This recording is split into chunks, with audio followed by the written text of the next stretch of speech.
ದಾವಣಗೆರೆ ಜಿಲ್ಲೆಯ ಬಸವಪಟ್ಟಣ ಪೊಲೀಸ್ ಠಾಣೆ ವ್ಯಾಪ್ತಿಯಲ್ಲಿ ಬರ್ತಕ್ಕಂಥ ಒಂದು ಗ್ರಾಮದಲ್ಲಿ ದಿನಾಂಕ 3 ಜೂನ್ 2026 ಒಂದು ಘಟನೆಯ ಹಿನ್ನೆಲೆಯಲ್ಲಿ ನೊಂದ ಮಹಿಳೆ ಇವತ್ತಿನ ದಿನ ಬೆಳಗಿನ ಜಾವ ಸುಮಾರು 12:30 ಗಂಟೆ ಸಮಯದಲ್ಲಿ ಬಸವಪಟ್ಟಣ ಪೊಲೀಸ್ ಠಾಣೆಗೆ ಹಾಜರಾಗಿ ನೀಡಿದ ಲಿಖಿತ ಹೇಳಿಕೆಯ ಹಿನ್ನೆಲೆಯಲ್ಲಿ ಒಂದು ಸಾಮೂಹಿಕ ಅತ್ಯಾಚಾರದ ಪ್ರಕರಣವನ್ನು ದಾಖಲಿಸಿಕೊಂಡು ಮತ್ತು ಈ ಒಂದು ಪ್ರಕರಣದಲ್ಲಿ 10 ಜನ ಆರೋಪಿಗಳನ್ನು ಹೆಸರಿಸಿ ಅವರು ಪ್ರಕರಣ ದಾಖಲಿಸಿದರು. ಈ ಒಂದು ಪ್ರಕರಣದ ಸಂಕ್ಷಿಪ್ತ ಸಾರಾಂಶವೆಂದರೆ, ಈ ಮಹಿಳೆಗೆ ನೊಂದ ಮಹಿಳೆಯವರಿಗೆ ಗಂಡ ಮತ್ತು ಹೆಂಡತಿ ದಿನ ಕುಡ್ಕೊಂಡು ಬರ್ತಾ ಇರ್ತಾನೆ.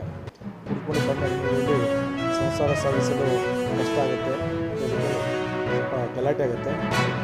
ಮನನೊಂದಿರ್ತಕ್ಕಂಥ ನೊಂದ ಮಹಿಳೆ ಅಲ್ಲಿಂದ ಹತ್ತಿರದಲ್ಲಿರ್ತಕ್ಕಂಥ ತನ್ನ ತವರೂರಿಗೆ ಹೋಗ್ಬೇಕಂತ ಹೇಳಿ ನಡ್ಕೊಂಡು ಹೋಗ್ತಾರೆ.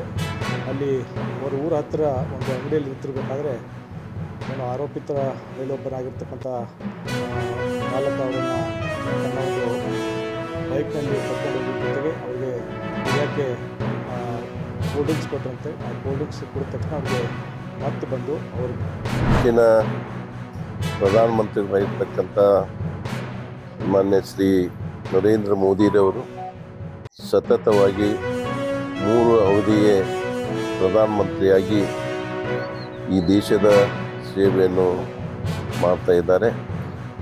ಮತ್ತು ಬಹುಶಃ ನಮ್ಮ ದೇಶದಲ್ಲಿ ಅತಿ ಹೆಚ್ಚಿನ ದಿವಸದವರೆಗೆ ಪ್ರಧಾನಮಂತ್ರಿ ಯಾರಾದರೂ ಆಗಿದ್ದರೆ ಅದು ಸನ್ಮಾನ್ಯ ನರೇಂದ್ರ ಮೋದಿರವರು.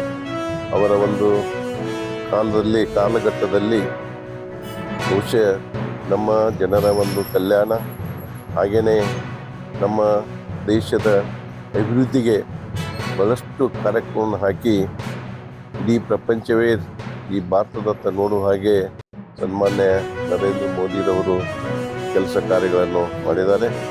ಇವತ್ತಿನ ದಿವಸ ನಾವೆಲ್ಲರೂ ಕೂಡ ಇಲ್ಲಿ ದೇವರಲ್ಲಿ ಪ್ರಾರ್ಥನೆಯನ್ನು ಕೂಡ ನಾವು ಇಲ್ಲಿ ಬಾಗಲಕೋಟೆ ಕ್ಷೇತ್ರದಲ್ಲಿ ಬಾಗಲಕೋಟೆ ವೀರಭದ್ರೇಶ್ವರ ದೇವಸ್ಥಾನದಲ್ಲಿ ನಾವೆಲ್ಲ ಇಂದಿನ ಶಾಸಕರು ಅದೇ ರೀತಿ ಎಲ್ಲ ನಮ್ಮ ಪಕ್ಷದ ಮುಖಂಡರೆಲ್ಲ ಸೇರಿ ಪ್ರಾರ್ಥನೆಯನ್ನು ಇವತ್ತು ಅವ್ರಿಗೆ ಇನ್ನೂ ಆಯುರಾರೋಗ್ಯ ಹೆಚ್ಚಬೇಕು, ಇಡೀ ಪ್ರಪಂಚದಲ್ಲಿ ಇನ್ನೂ ಹೆಚ್ಚು ಕೆಲಸ ಮಾಡಿ ಅವರ ಒಂದು ಹೆಸರು ಉತ್ತುಂಗಕ್ಕೆ ಹೋಗಬೇಕಂತ ನಾವೆಲ್ಲ ಕೇಳ್ಬೋದು.